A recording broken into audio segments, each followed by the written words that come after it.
We're going to move on from the edit mesh modifiers to another series of modifiers, and we're going to play with one in particular called MeshSmooth.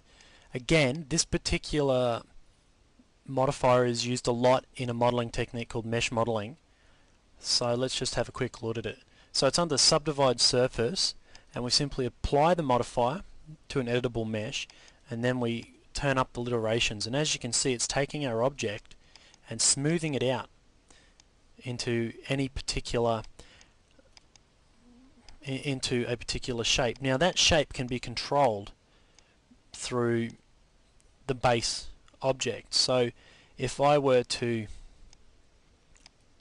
extrude a polygon here,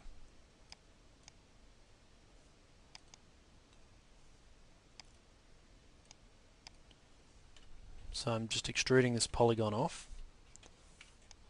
and then scale that polygon, then go back to the MeshSmooth modifier. You can see that with very little effort I'm starting to build a freeform object.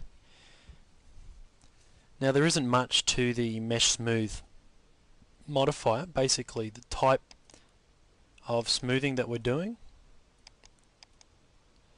the literations, the smoothness,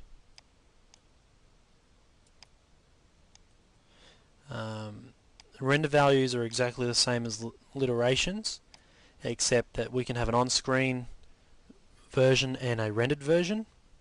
And the last area is vertex and face. And what this means is I can now manipulate this object without going back to the edit mesh. So I can stretch it and bend it without having to go back down the stack. So there's a fair bit we can do in the MeshSmooth modifier, and it's very worth playing with this particular modifier a lot.